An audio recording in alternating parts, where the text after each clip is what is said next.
Vale, en este primer problema nos dicen observe la siguiente gráfica y responde.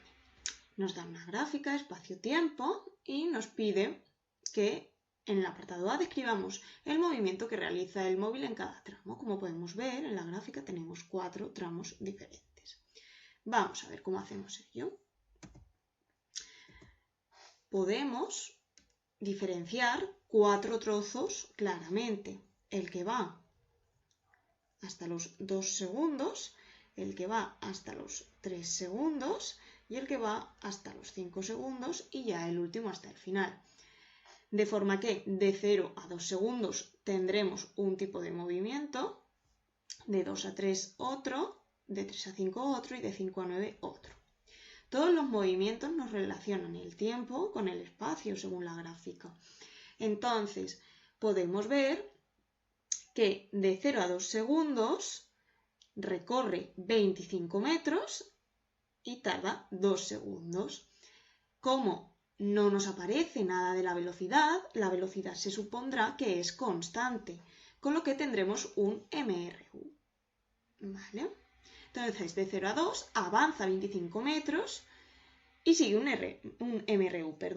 Luego, de 2 a 3 retrocede porque vuelve a la posición de 20 metros. Entonces, si estaba en 25 y ahora está en 20, ha retrocedido 5 metros en un segundo. Ahora, de 3 a 5, no avanza, está parado, el tiempo pasa y él no avanza. De forma que tenemos un MRU, pero sin ningún tipo de velocidad, ¿vale? Porque el espacio sigue siendo el mismo, está en la misma posición y el tiempo sigue pasando. Y la última, en este caso va de 5 a 9, vuelve a la posición inicial, vuelve al 0.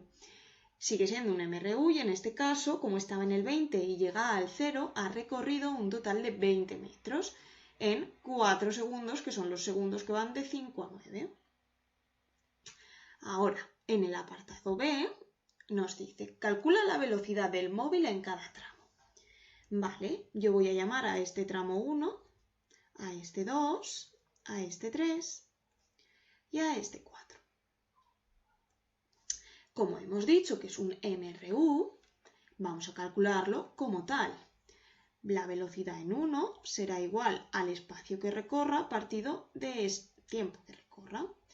En 1 hemos dicho que recorre 25 metros, está en 0 y llega a 25, y va de 0 a 2, o sea que tarda 2 segundos. Aquí estaría el 0 y aquí estaría el 2. Tarda 2 segundos, con lo que la velocidad sería 12,5 metros segundo. Así con todos. La velocidad en 2 será exactamente igual, pero en este caso lo que recorre son 5 metros, porque está en 25 y acaba en 20, y tarda un segundo, con lo que tendremos una velocidad de 5 metros segundo. La velocidad en 3 va a ser nula. Hemos dicho que el cuerpo en este momento está parado, porque no recorre ningún espacio, está todo el rato en 20, entonces el espacio recorrido sería 0. Y 0 entre el tiempo que tarda, que en este caso serían 2 segundos, sería 0. Y por último, en la velocidad del tramo 4 recorre 20 metros, porque está en 20 y acaba en la posición inicial que es 0, y tarda un total de 4 segundos, con lo que será una velocidad de 5 metros segundo también. En este apartado B no nos piden nada más, así que podemos pasar al siguiente. En el apartado C nos dice calcule la rapidez media del móvil durante el tiempo representado. La velocidad media, si recordáis, venía dada por una fórmula que es la distancia que recorre partido del tiempo que tarda, es decir, la velocidad o rapidez, vamos a llamarlo rapidez mejor, es el espacio que recorre en total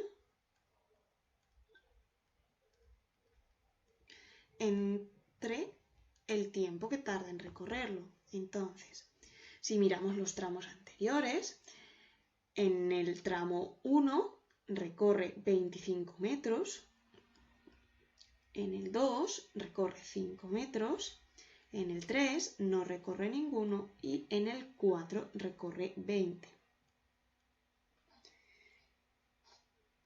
En total tarda 9 segundos desde el 0 hasta el 9, 9 segundos.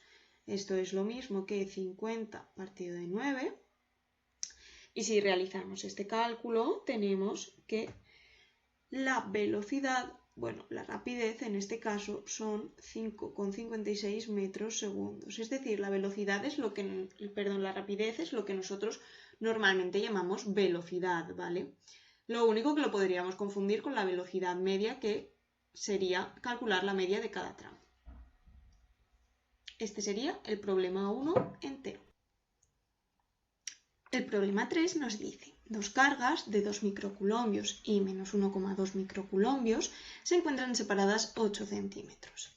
Voy a colocármelas aquí, voy a poner que aquí está la positiva, que son 2 microculombios, acordaos que eso es 2 por 10 a la menos 6 culombios, que es en lo que lo tenemos que tener. Q1 y Q2 es negativa y será menos 1,2 por 10 a la menos 6 culombios. Están separadas desde sus centros, acordaos, una distancia de 8 centímetros, que son pues 0,08 metros. Nos dicen la primera que calculemos la fuerza electrostática y digamos de qué tipo es. Ya podemos decir la fuerza que es, será una fuerza atractiva porque las cargas son de diferente signo. Entonces podemos justificarlo de esa manera, que la fuerza será atractiva porque las cargas tienen diferente signo. Ahora sí vamos a calcular cuál es esa fuerza. Sabemos que viene dada por la fórmula en la que viene la constante por la carga 1 por la carga 2 partido de la distancia al cuadrado. Todo en sistema internacional. Vale, la K nos la dan, que es 9 por 10 a la 9. Q1 hemos dicho que es 2 por 10 a la menos 6. Q2 menos 1,2 por 10 a la menos 6. Y la distancia, en este caso, es 0,08 metros al cuadrado. Vamos a meter esto en la calculadora y nos da en negativo 3,375 newton. Esta sería nuestra fuerza. En el apartado B nos dicen que calculemos el potencial en el punto medio de la recta que une las cargas. Es decir, este punto de aquí, bueno, estaría como abajo, pero ese sería el punto medio. ¿Para qué nos hace falta el punto medio? Para la distancia. Sabemos que el potencial total en un punto es la suma de los potenciales de cada una de las cargas, es decir, que el potencial total será la suma del potencial en 1 más la del potencial en 2. Vamos a calcularlo sabiendo que el potencial viene dado por la fórmula, la constante, por la carga que genera el potencial, partido de la distancia. De ese modo, para el 1 tendremos 9 por 10 a la 9 por la carga 1, que es 2 por 10 a la menos 6, partido de la distancia de la carga 1 a el punto donde se quiera sacar el potencial. En este caso, la distancia será esta de aquí. Ahora que lo haga con otro color que se vea más. Esta de aquí, que es justo la mitad porque como es el punto medio, será 0,04. Más, exactamente igual, 9 por 10 a la 9, por en este caso la carga 2, que es menos 1,2 por 10 a la menos 6, partido de 0,04. Aquí era muy fácil, acordaos, sacar factor común para hacer el cálculo más rápido. Tenemos en común el 9 por 10 a la 9, el 10 a la menos 6 y el 0,04. De ese modo será 9 por 10 a la 9 y a la menos 6, que se nos quedará como 3, partido de 0,04 por, en la primera nos falta un 2 y en la segunda el menos 1,2. Es decir, que será 9 por 10 a la 3 por 0,8 entre 0,04. Esto lo podéis hacer de múltiples formas en la calculadora. El resultado total, si hacemos esto, es 180 por 10 a la 3 voltios, o lo que es lo mismo, 180.000.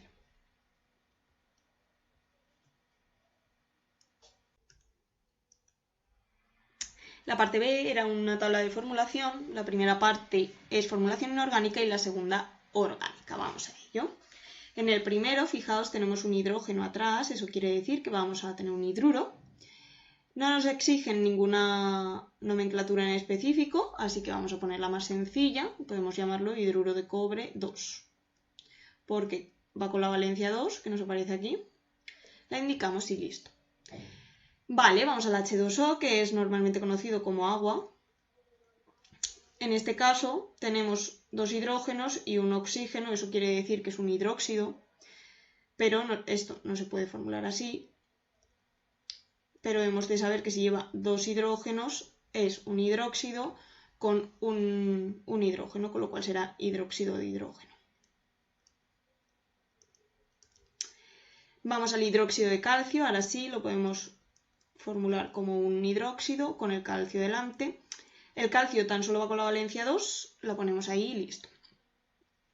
HNO3, estamos ante un ácido con el nitrógeno que va con la valencia 3, que es su única valencia, con lo que la podemos formular en tradicional si queremos, porque es sencillita. Al ser la única valencia el 3, acabará en ico, ácido nítrico.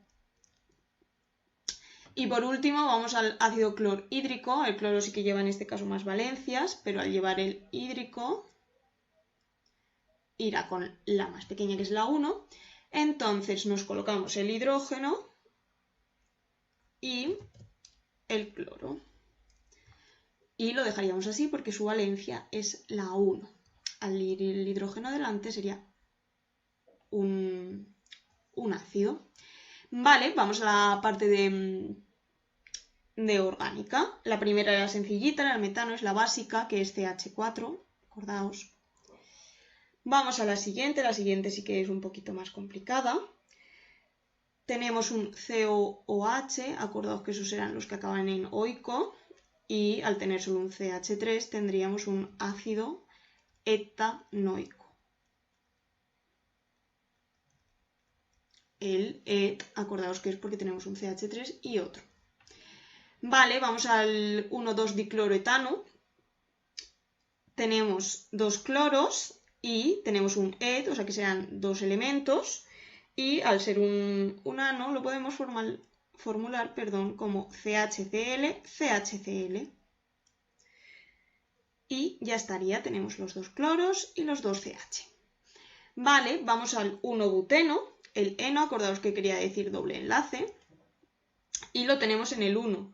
Además, el but nos dice que son 4 elementos, con lo que tendremos un CH2 con el doble enlace en el 1, CH, CH2, CH3. Siempre han de acabar en CH3, lo único que aquí, como tenemos doble enlace, el 3 pasa a ser un 2 y este CH, que debería ser un CH2, pasa a ser un CH. Y por último, tenemos el CH3NH2, acordaos que cuando aparecía el nitrógeno teníamos aminas, y al tener un CH3 se convertiría en un metilamina, la metilamina.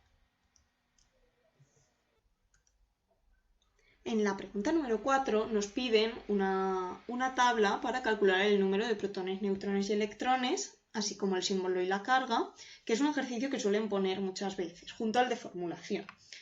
Entonces, vamos a empezar con la primera fila, litio, su símbolo es Li. Hemos de saber, recordad, que la Z será igual al número de protones y será igual al número de electrones, a no ser que los electrones tengan carga. Entonces tendremos que añadir o quitar. Y que el número A viene dado por la suma de neutrones y protones. De ese modo, aquí la Z nos la dan, o sea que tenemos los protones, y la carga, al ser 0, nos está diciendo que nuestros electrones van a ser lo mismo que el número de protones, es decir, 3. Como el número A es 7 y los protones es la suma de... Perdón, el número A es la suma de protones y neutrones, los neutrones han de ser 4. Nos vamos al magnesio, que lo tenemos aquí.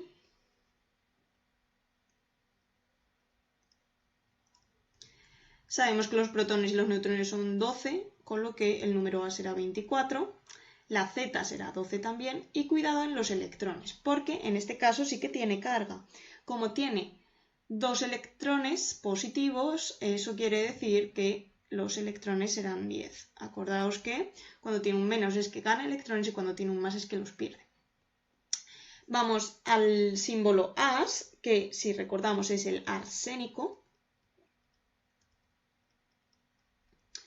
Nos dan como número de electrones 36, pero ha ganado 3. Eso quiere decir que tiene 33 protones. 33 protones y 42 neutrones hacen de número A 75 y la Z será el número de protones también, que son 33.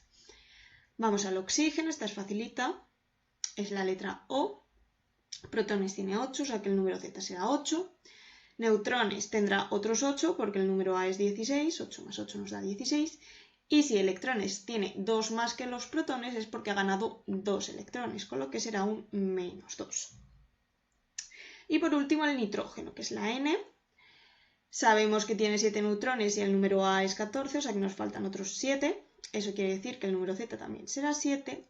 Y como no tenemos carga, los electrones serán el número de protones. La parte B era una tabla de formulación. La primera parte es formulación inorgánica y la segunda orgánica. Vamos a ello.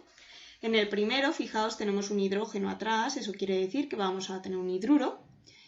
No nos exigen ninguna nomenclatura en específico, así que vamos a poner la más sencilla. Podemos llamarlo hidruro de cobre 2, porque va con la valencia 2, que nos aparece aquí. La indicamos y listo.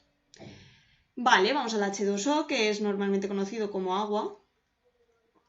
En este caso tenemos 2 hidrógenos y un oxígeno, eso quiere decir que es un hidróxido, pero esto no se puede formular así.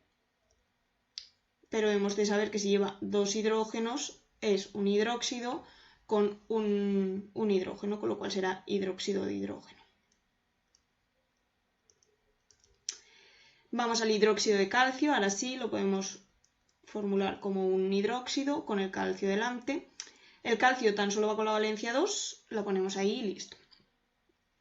HNO3, estamos ante un ácido con el nitrógeno que va con la valencia 3, que es su única valencia, con lo que la podemos formular en tradicional si queremos, porque es sencillita. Al ser la única valencia el 3, acabará en ico, ácido nítrico.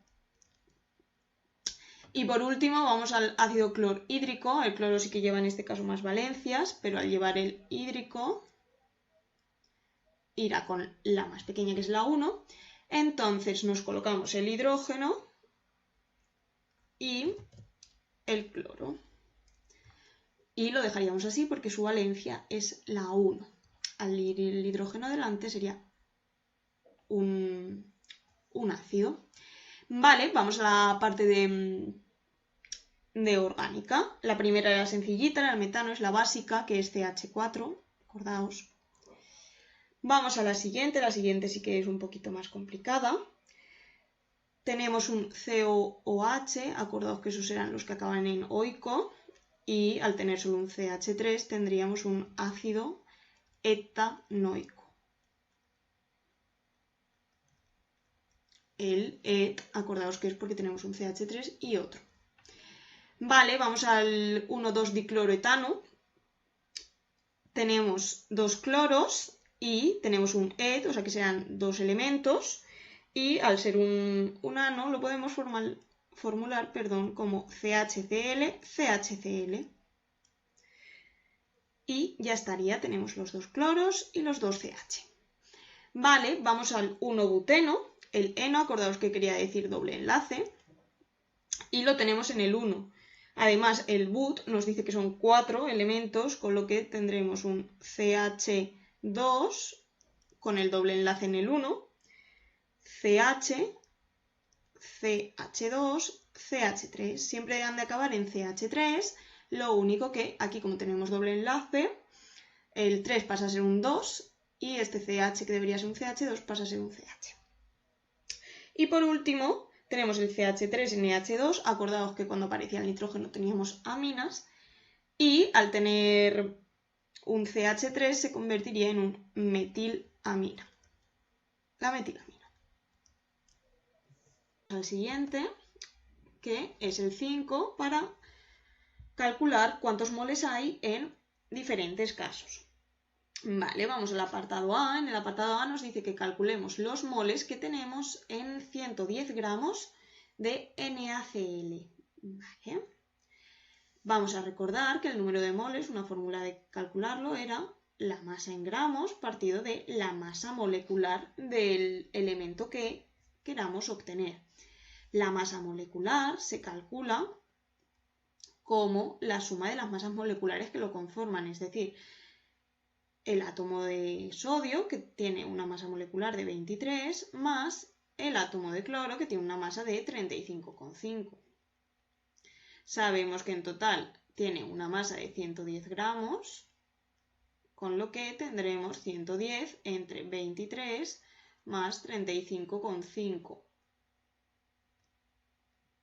Si realizamos este cálculo, tenemos un total de 1,88 moles.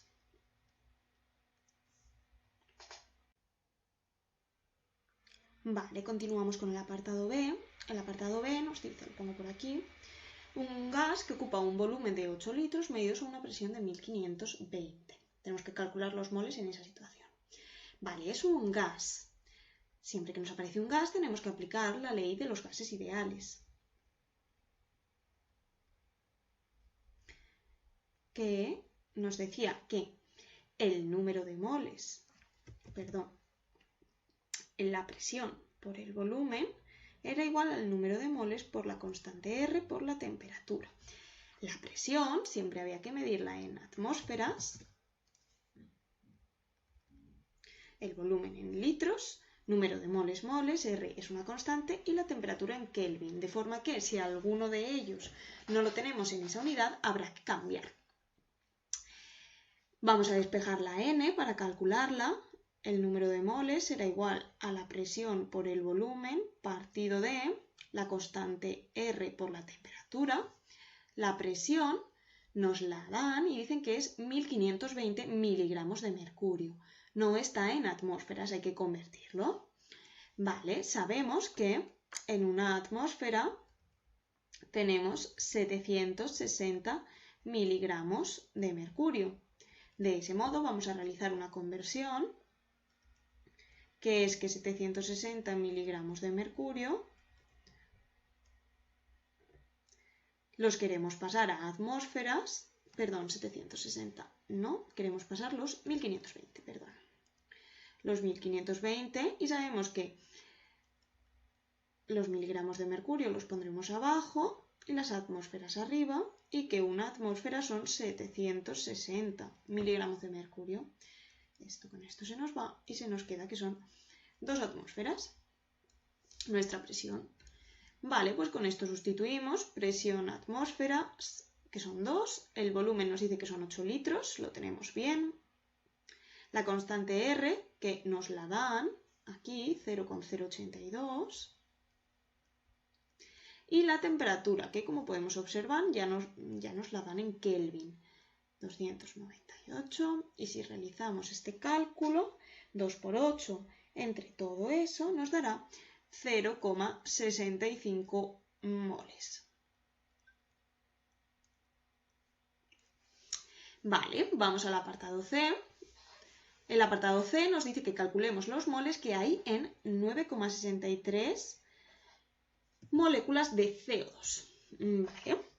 Hemos de saber para esto que el número de Avogadro es muy importante porque nos dice que en un mol de cualquier elemento tenemos 6,022 por 10 a la 23 moléculas. Este dato nos lo dan, pero el número de Avogadro lo debéis conocer. Entonces, realmente aquí sería una regla de 3, pero ya sabéis que no nos gusta hacer reglas de 3, hacemos factores de conversión. Pero si sabemos que en 6,022 por 10 a la 23 vamos a tener un mol, pues a ver cuánto tenemos en 9,63.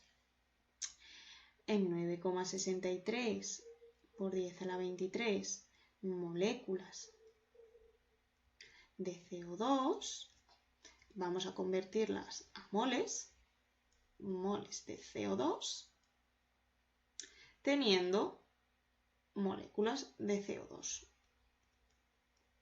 Sabemos que un mol de CO2 van a ser 6,022 por 10 a la 23, que es nuestro número de Avogadro.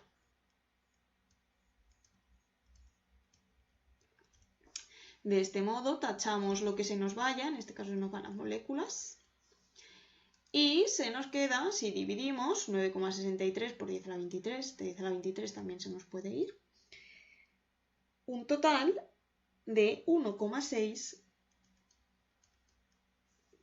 moles de CO2.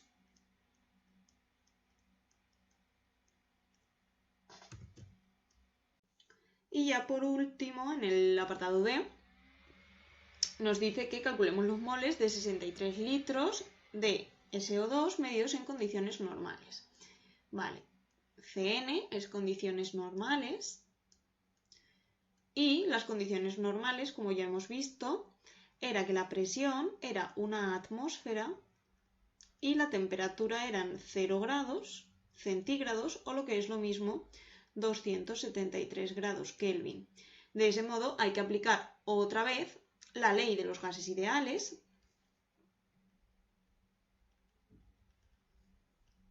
que como hemos visto en el apartado anterior era P por V igual a N por R por T, y si despejamos el número de moles tenemos la presión por el volumen partido de la constante R por la temperatura, y en este caso ya tenemos todo. La presión es una atmósfera, el volumen nos dice que son 63 litros, la constante R que es 0,082 y la temperatura que son 273, puesto que son 0 grados. Si realizamos este cálculo, 63 entre 0,82 por 283, nos da un total de 2,81. 2,81 moles de SO2. Y con esto terminamos la pregunta 5 y vamos ya a la última pregunta del examen, que nos pedía la molaridad de una disolución que se ha preparado con 2,01 gramos de hidróxido de sodio disolviéndolos en agua hasta alcanzar un volumen final de 500 mililitros. Y nos dan las masas atómicas del sodio, del oxígeno y del hidrógeno. Lo más importante de este problema es que recordaseis la fórmula de la molaridad. La molaridad se calculaba como un cociente entre los moles del soluto y los litros de la disolución total.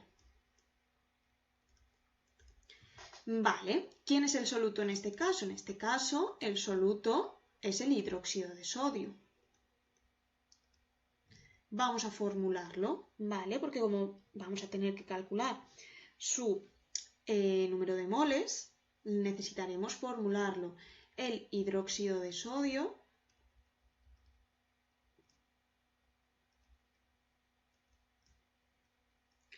será en este caso, como es un hidróxido, tendremos un OH y el sodio delante, y como la valencia del sodio es 1, se quedará como NaOH. ¿Por qué necesitamos formularlo? Porque tenemos que calcular el número de moles del soluto. El número de moles en este caso es sencillo porque nos dan la masa del soluto, nos dan que es 2,01. Podemos utilizar dentro de todas las fórmulas que tenemos para calcular moles, como hemos visto en el ejercicio anterior, esta es la más útil. En este caso tenemos la masa y la masa molecular será la masa de cada uno de los elementos. La masa del sodio más la del oxígeno más la del hidrógeno. En este caso, si realizamos este cálculo, nos va a dar un número pequeñito que es 0,05. Estos son los moles que tenemos en nuestra disolución de hidróxido de sodio. Ahora nos dice que tenemos un total de 500 mililitros. Cuidado porque lo que hay que poner son litros. Pero realmente ya tenemos la molaridad. La molaridad, el número de moles del soluto, que es 0,05, y los litros de la disolución, que son 500 mililitros, o sea que 0,5 litros. Si realizamos esta división, nos da 0,1 moles partido litro. Esta sería la molaridad de nuestra disolución. Y con esto termina el examen de 2022 de Física y Química.